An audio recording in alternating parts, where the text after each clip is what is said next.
Alhamdulillah bisa kenal Allah, bisa ibadah kepada Allah, bisa tidur enak, tidur nyenyak. Niku mergone Kanjeng Nabi. Lan Kanjeng Nabi niku seorang nabi dan rasul yang sangat dicintai Allah. Terus kalau panjenengan sami itu beruntung menjadi umat Nabi Muhammad Sallallahu Alaihi Wasallam. Nah, nabi-nabi terdahulu ada salah satu nabi ingin jadi umat Nabi Muhammad, yaitu Nabi Musa alaihissalam. Beliau itu ingin jadi umat Nabi Muhammad. Nah, kita ini yang menjadi umat Nabi Muhammad harus bersyukur.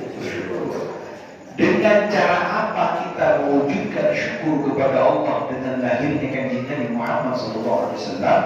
Salah satunya adalah kita mengikuti perintah-perintahnya, menjauhi larangannya. Di satu sisi, wujud terima kasih kita kepada Allah. Sisi yang lain adalah kita menampakkan sebuah kenikmatan yang Allah berikan kepada kita, entah itu lewat nikmat sehat, nikmat Islam, nikmat iman, nikmat rezeki, nikmat apapun saja yang Allah berikan kepada kita syukuri. Nah, kita punya anak, yang punya anak, ketika lahir dan bertepatan tahun selanjutnya dan selanjutnya, kira-kira di ulang tahun ini kita, di ulang tahun ini bukan? Halo, ulang tahun, yang punya, yang nggak punya, ya bacaan di anak nonton pasti. Itu yang ada di Solo. Kalau di desa dulu saya nggak ada kayak gitu. Pokoknya wis urip ngomongin. Itu hidup sehat, nikmat, itu top. Nah, ternyata dengan perkembangan zaman, kita punya anak, punya putu, kita kadang-kadang kita sendiri juga kan di ulang tahun ini. Padahal kadang-kadang anak kita itu marahi rawat, sebagian marahi rawat. Satu sisi Kanjeng Nabi ini kok lahir ke dunia ini menjadikan dunia ini bahagia, menjadikan dunia ini terang benderang. Yang wajib di ulang tahun itu anak kita Kanjeng Nabi Muhammad SAW. Sehingga ada satu keterangan, man a'dhama maulidi, barang siapa yang mengagungkan hari kelahiranku, karena ma'i fil jannah, maka orang itu bersamaku besok di surga Allah Subhanahu wa taala. Amin Allahumma. Jadi kita ini kalau menghormati kelahiran Kanjeng Nabi, yakin kita setuju akan berkajian bersama Kanjeng Nabi besok di surga Allah Subhanahu wa taala. Amin Allahumma. Salah satu dalil yang lain, memang Kanjeng Nabi itu senang kalau puasa hari Senin. Kanjeng Nabi senang puasa hari Senin senang. Nah, suatu saat ditanya dengan sahabat, ya wahai Kanjeng Nabi, panjenengan kenapa kok puasa hari Senin? Kanjeng Nabi jawab begitu, aku senang puasa hari Senin karena aku dilahirkan oleh Allah pada hari Senin. Kanjeng Nabi aja menghormati kelahirannya.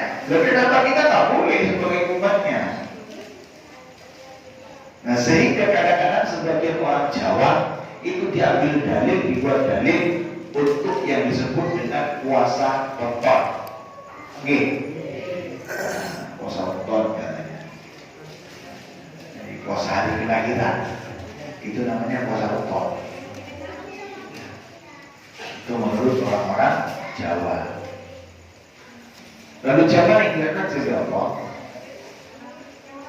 Dari yang lain kenapa kita dianjurkan untuk menghormati kelahiran Kanjeng Nabi? Abu Lahab, Mertos Abu Lahab,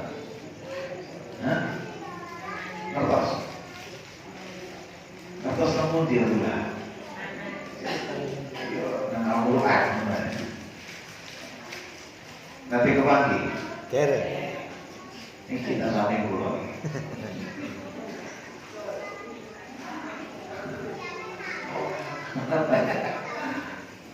Beliau bukan Abu Lahab, tapi Abu siapa namanya? Abu Aswad. Ada putri putrinya ini kan? Abu Vivi, Abu siapa? Abu Niha, bukan Abu.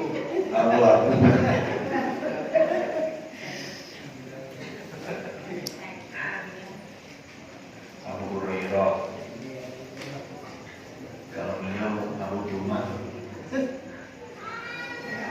Abu Lahab itu memang Abu diringankan oleh Allah siksanya setiap hari Senin. Jadi Abu Lahab itu diringankan oleh Allah siksanya setiap hari Senin.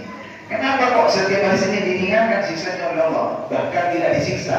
Karena Abu Lahab itu senang menyambut lahirnya Nabi Muhammad SAW. Ketika Abu Lahab mendengar, Abu Lahab, kamu punya ponakan namanya Muhammad, hari ini lagi lahir. Kapan? Hari Senin. Langsung Abu Lahab itu senang gembira. Apa yang terjadi? Budaknya itu diberdekakan. Kamu merdeka karena kamu telah memberikan kabar gembira kepada aku. Kamu harus merdeka. Apa kabar gembiranya?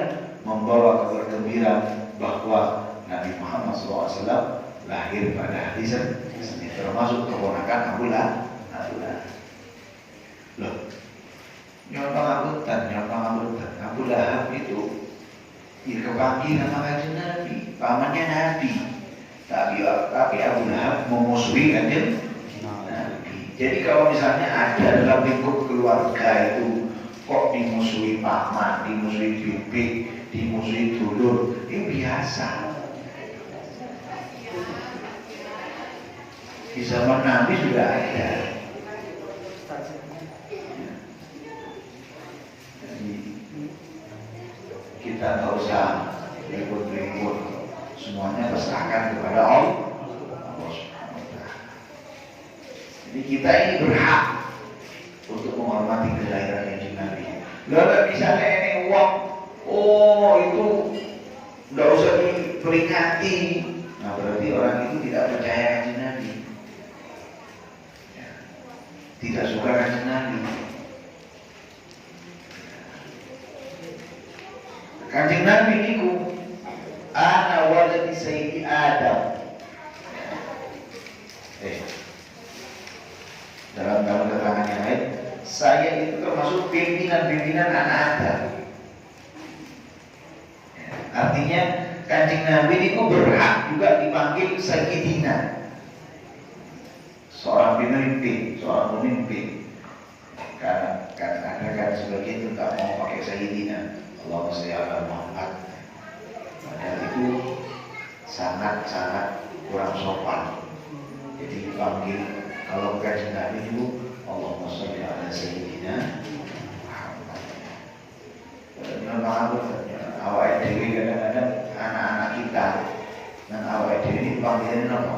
Papa, mama, nggih, ibu, pak nggih. Seperti contoh Pak Wahir, pasti anaknya Pak Wahir manggil apa? Bapak. Nek misalnya langsung manggil Wahir,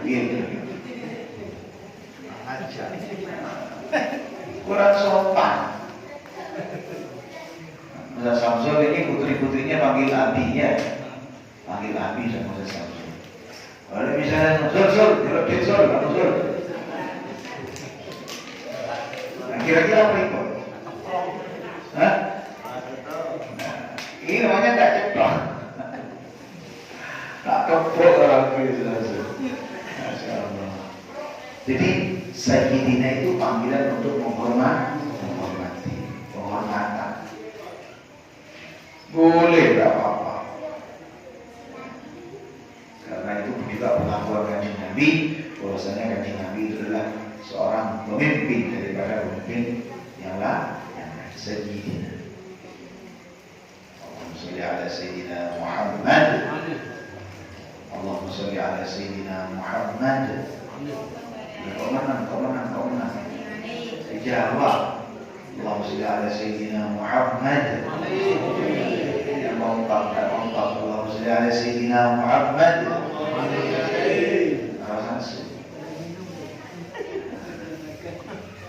Dan kenapa kok kita ketika mendengar kalimat Muhammad kita harus senang dan harus menjawab Allahumma sholli alaihi. Kata Nabi, di dunia itu orang yang paling pelit, detail sedikit hitam. Bukan orang yang sebab dia itu tidak kasih uang, tidak membantu orang, tapi juga dikategorikan sama Kanjeng Nabi, orang yang pelit itu adalah orang di mana mendengar nama aku, dia diam saja, tidak mau jawab.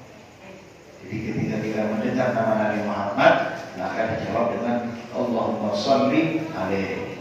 Allahumma sholli ala Sayyidina Muhammad. Allahumma sholli alaihi. Atau Allahumma sholli wa sallim wa barik alaihi. Jadi tambahkan kesenangan kita kepada Rasulullah. Saya kemarin bikin kata-kata cinta itu tak cukup dengan buaian kata-kata indah. Jadi cinta itu tak cukup dengan kata-kata buaian indah. Butuh bukti. Jangan sampai Masya Allah sesat suka kata hirau padahal najer hitam. Jadi nggak bisa diungkap dengan kata-kata. Ketika dia mengatakan senang cinta, kita apa buktinya? Ketika kita mengaku cinta kepada Allah, sehingga kata Allah dalam Al-Quran, "Qul in kuntum tuhibbunallah fattabi'uni yuhibbukumullah wa yaghfir lakum dzunubakum." Kalau memang kalian itu mengaku cinta kepada Allah, fattabi'uni, ikuti aku. Siapa yang dimaksud aku adalah Kanjeng Nabi Muhammad. Ketika kita cinta sama Allah, ikuti Kanjeng Nabi Muhammad. Nah, mengikuti Kanjeng Nabi Muhammad itu tidak cukup dengan tidak cukup dengan praktek. Ketika Kanjeng Nabi sholat, ketika Kanjeng Nabi ibadah, ketika Kanjeng Nabi puasa, ketika Kanjeng Nabi istirahat, ketika Kanjeng Nabi dahar, keseharian Kanjeng Nabi kita ikuti. Kanjeng Nabi itu kalau dahar bagaimana? Kanjeng Nabi kalau tidur bagaimana? Kanjeng Nabi itu kalau kuyup ribut. Kanjeng Nabi tidak pernah kuyup cekataan. Wah, Insya Allah ibu-ibu tidak ada di sini, ya, tidak ada bedanya. Kanjeng Nabi itu kalau tidak kuyup, beliau itu mempunyai. Kalau kuyup itu beliau wajahnya ketinggal, tapi ditutup. Kuyup tutup. Bukan lama ngapa telepon lalap kapok. Jadi kalau kuyup itu senyum Kanjeng Nabi. Kanjeng Nabi itu sumringah. Dikatakan di dalam kitab dalam sejarah, Kanjeng Nabi itu kalau jalan tidak terlalu pelan, tidak terlalu cepat. Dan Kanjeng Nabi itu kalau jalan pasti melihat ke bawah. Itu adik kalau jalan kan melano ledok.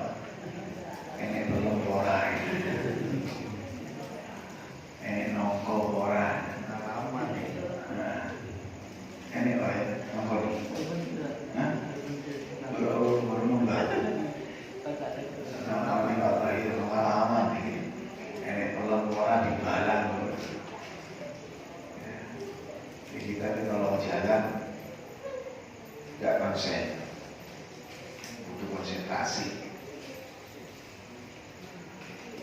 Kanjeng Nabi dan ngendikan itu pelan-pelan, tak bader-bader. Sampai dulu itu ada keterangan dari Al-Quran, lek ngomong ojo sampai lebih tinggi dari omongan Kanjeng Nabi. Ya sahabat itu kalau ngomongin pelan-pelan, karena Rasulullah pelan-pelan, tidak ada yang lebih bader dari Kanjeng Nabi. Gak boleh. Nah sekarang ribut, antara anak sama orang tua, malah sing pelan-pelan si anaknya orang tua nih. Sekarang, halo, orang tuanya sing pelan-pelan, duh, ajak ngomongin,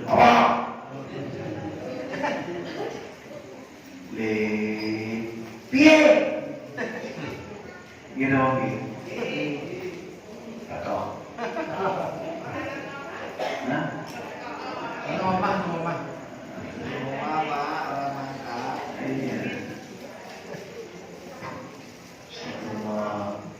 orang tua sekarang itu takut sama anaknya. Aku lihat ngene kok wedi anakku ngono. Aku lihat ngono wedi anakku lihat ngene piye. Takut orang tua sekarang sama anak. Lek rumiyin zaman kulo sing wedi karo bapak. Takut sama bapak. Jangankan sama bapak, yang mau kan? Jangankan sama bapak. Kalau pin kebun itu penting. Karena bapak itu gak ada pin kebun, pin odan. Dan niku kalau pin kebun bapak ada di rumah, berarti bapak ada di rumah. Takut tinggal di kebun itu, begitu tidak takut. Ada anak sekarang. Malah orang tua ini jatnya lelek jauh ya. Karena bapak kulon itu keras, didikannya keras, dolan sidik golek waktu ada baru keluar golek mungkin sini ya. Jauh saya bermain dari kampung saya sendiri, kok keluar dari kampung boleh kebos, keras orang tua. Tapi ternyata kalau sakit ngrasake, sing dikarepe wong tua kuwi dhewe iki lho. Saya baru tahu, tidak ada ceritanya orang tua itu ingin anaknya elek, tidak ada. Semuanya ingin orang tua itu anaknya baik. Insya Allah anak-anak kita baik. Amin Allahumma. Jadi Bapak Ibu yang dirahmati Allah, hari kita di bulan Rabiul Awal ini berbanyak mengerjakan atau melakukan sunnah-sunnah Kanjeng Nabi. Diusahakan kok dewe sampai ziarah ke makamnya Kanjeng Nabi. Amin Allahumma. Dalam keadaan haji atau umroh. Amin Allahumma. Di sini ada yang mau berangkat lagi umroh, ada jamaah. Siapa? Tidak ada. Oh, siapa yang belum umroh? Tidak. Putih. Di luar. Oh, mana?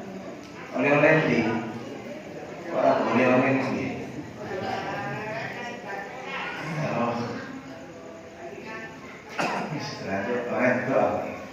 Kapan Bu berangkat Bu?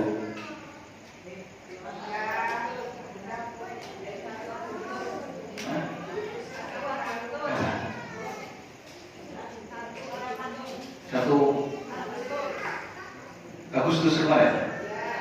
Oh, Masya Allah. Kok bukan kabar-kabar? Oh, kabar-kabar. Niki rencana kula dan juga umroh. Saudara angkat istilahnya Pak Nur Husnul Khalis Umi akan pulang lagi umroh. Terus rekan kuliah yang pelatihan juga umroh. Tak tanyakan, lagi umroh virus. Ternyata ada di Madinah. Sampaikan salam sama Rasulullah saya. Ternyata di video tadi malam. Assalamualaikum ya Sayyidi Rasulullah. Rasulullah. Nanti dengan pidato salam saking Ustaz Kulo, Ustaz Kusyiri. Alhamdulillah. Moga-moga Ustaz Kusyiri bisa berangkat. Ya moga-moga bisa berangkat. Amin Allahumma. Kapan besok? Besok kapan? Pokoknya besok. Amin Allahumma. Bismillah. Niat. Seperti niat sih. Sekarang mendidik urusannya Allah. Urusannya Allah. Begitu panggilan. Itu panggilan. Enak sih jadi oke. Tapi orang dipanggil juga ada. Ada sih orang medit tapi dipanggil semua. Kami juga punya uang juga dipanggil sama Allah. Ya insya Allah mudah-mudahan jemaah kalau ikhlas akan titik balik ke Allah Subhanahu Wa Taala bisa ziarah Mekah Madinah. Amin Allahumma. Sampun dekat pokoknya senangkan sama Rasulullah bertanya di bulan Rabiul Awal itu baca sholawat Sallallahu Alaihi Muhammad Sallallahu Alaihi Muhammad Sallallahu Alaihi Muhammad. Bertanya mana tidak 1.000, 5.000, 10.000. Masya Allah. Kabul haji setuju. Yang sakit disembuhkan. Yang punya musibah dihilangkan. Yang punya masalah segera diselesaikan. Dan selama bulan Ramadan, selama bulan Rabiul Awal, kita diberikan kemampuan kesehatan untuk selalu berselawat bisa kita kepada Rasulullah Muhammad sallallahu alaihi wasallam. Al-Fatihah. Alhamdulillahirabbil alamin. Ar-Rahmanir Rahim. Maliki yaumiddin. Ya Rabbul alamin. Shiratal mustaqim. Shiratal ladzina an'amta 'alaihim ghairil maghdubi 'alaihim waladdallin. Insyaallah selama bulan Rabiul Awal kita awali dengan maulid dulu ya, baca maulid awal, lalu dilanjut dengan haji. Nah, untuk maulid terakhir itu bertepatan tanggal